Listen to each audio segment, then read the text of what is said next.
How's it going, everyone? My name is WallysOG, and today I'm bringing you another iRacing video. I am doing a last to first challenge, which is I drop all the way to last place, and then I try to go to first. Pretty self-explanatory. As you saw in the last video, I got P2 at Lime Rock, which was kind of my motivation for doing this, which is kind of funny because this was before Lime Rock even came out. Regardless, I had one on this track. This is Okayama, by the way. I had one on this track. I'd done it a lot before Lime Rock. I know it's and I know it's kind of weird putting this out after I had done the other one, considering that this was before it. Either way, I had done this track a lot, so I had gotten podiums a lot. So I decided to go from the back of the pack up to the front, because basically I trolled qualifying in one race and still won. So I want to do it officially from last to first. There was a guy that was starting from pit lane. That's just kind of, you know, I don't know how that one worked out, but he did. It's a, yeah, it's kind of just what it is. But when I try to do these, this is kind of like me saying, okay, I'm comfortable on this track. I feel good about it. I want to practice not only dogfighting, but being able to make up places. I want to be able to, you know, progress. So, obviously, we didn't really start in last place because the guy from pit lane, but we ended up second to last, and then we just passed the next guy. iRacing is kind of hard to discern exactly which position you're in until, you know, you actually make it a full lap through. But we make it through, and we continue going here. This also was a super fun track, but I really like Lime Rock more. Just like I was talking in the last video, you could really throw the Miata into every single corner. You could counter steer and just really get out of a turn, just full throttle, and it's just totally fine. Here, there's a bit more finesse.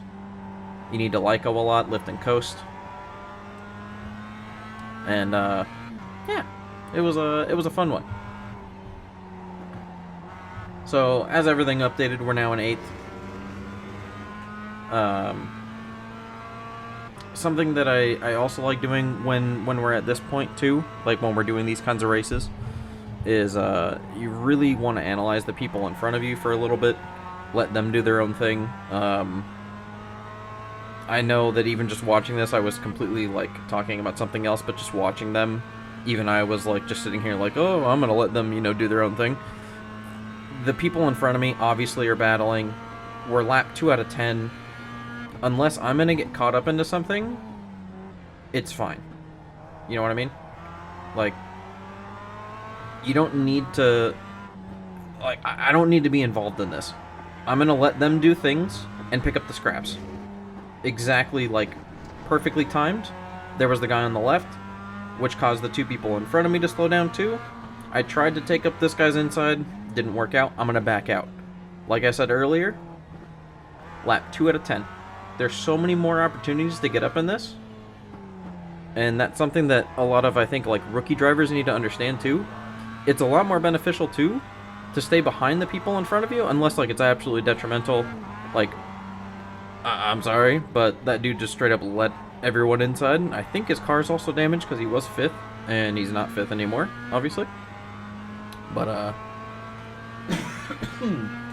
sorry, that was a cough. I'm also doing this live one take, just like I did with the last one. I do apologize for the cough. But we're up into 6 now. Playing it safe, driving carefully behind the guy in front of you, I think is actually a little bit easier in this, in iRacing, than it is like in GT Sport, because the slipstream in GT Sport is like disgustingly powerful. Whereas in iRacing, it's not disgustingly powerful unless you're like literally right on the guy. But, it's a really fun one to kind of keep going with, you know, and it's really nice racing. It really teaches you braking points. You gotta hit them, whether you're in slipstream or not, even though it's not, like, super powerful in iRacing, at least, like, to my knowledge of it, / experience of it. Although, we do need to pay attention to this part. See this blue car here on the right?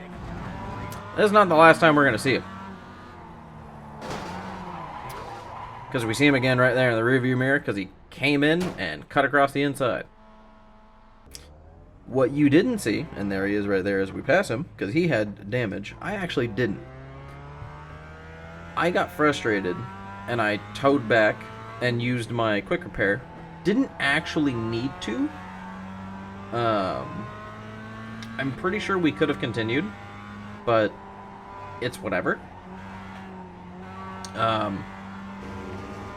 It's more or less like, I guess this is a time where I can actually like really talk about it, because I think this is super important for like rookie drivers, especially. If you drive safe, and that's like right there, that's a perfect example of what happens when, you know, like sometimes it sucks driving safe. I thought I was driving safe there, but I could have let everyone pass me and make sure that I wasn't going to get tangled up in that. I could have, because I knew he was going to try and take that corner. The easier way to pass them is on a straight, or when they realize they have damage.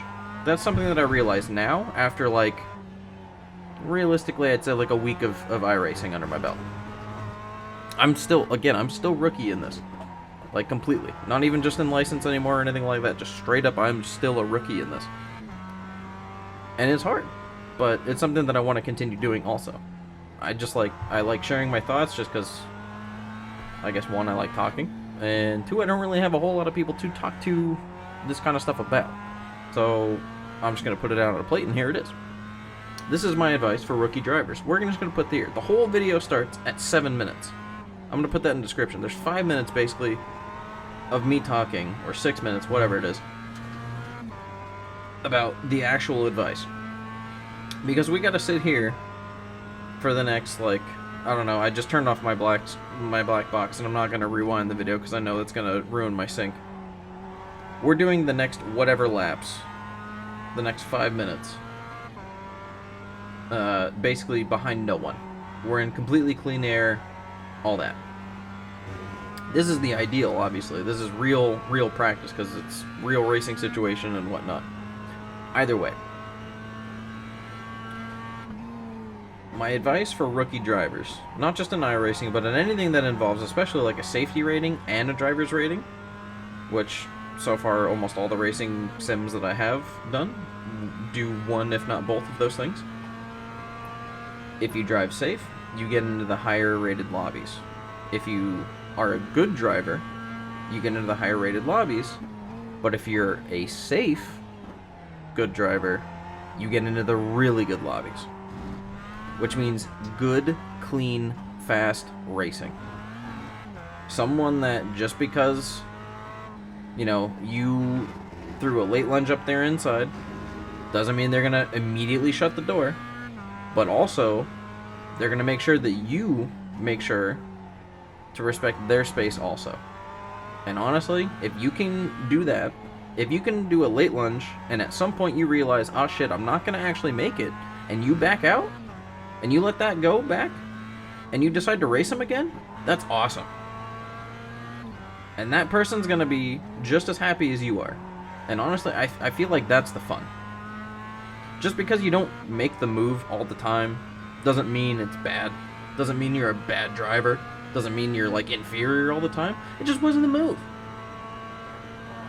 And rookie drivers just don't understand that, myself included. I get super caught up in the moment. Like, I really do. I really, really do, right? I get super caught up in the moment, and that's what happened here. This is a perfect example. I got, in a way, I guess you can say I got cocky, right? And I did a last to first challenge. If we're gonna throw it at, you know, like, if I'm gonna throw myself under the bus here. If I got cocky just because I podiumed a couple times and I won a couple times, and I decided to qualify and be like, oh, you know, I was kind of decently high qualifying and I'm just going to sit back. I needed to play it safe this race. I needed to follow my own advice here, play it safe, make up the positions, and I'd be up in the front. Sometimes it does happen, though, where you just completely get taken out. And I could be completely wrong here in saying, but I don't think I was completely taken out of this race. I could have kept going. I don't think I needed to repair. Because I cut out the part, because I did type to this person. I was already frustrated that night. and I typed some not so great things. Not like super bad, but you know, I know I swear a few times in the video, but I just, you know, I was swearing a lot and typing to them, and I was being a little, you know, a little teenager about it. I'm not a teenager, I'm actually almost in my 30s, but still. What I'm really trying to say is if this gets in anyone's feed, if this for some reason gets in anyone's, like, you must watch this, and you're a casual sim racer, an aspiring sim racer, or even someone else, a veteran sim racer, that's the someone else. It's just, don't let your emotions get the better of you when you're behind the wheel, like, straight up. It's not a good thing. If that,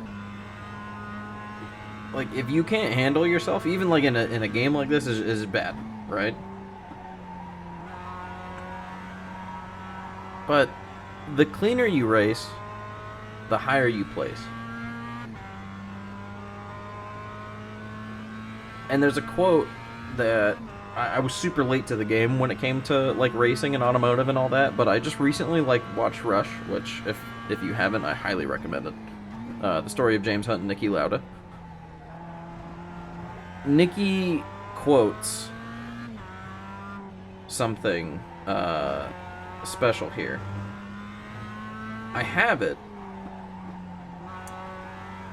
Let me pull it up here because, I mean, we're not going anywhere. There's a scene in Rush where Niki is needing to drive back to Maranello when he's on Ferrari. And this is the year that he was like, oh, this car's shit. Oh.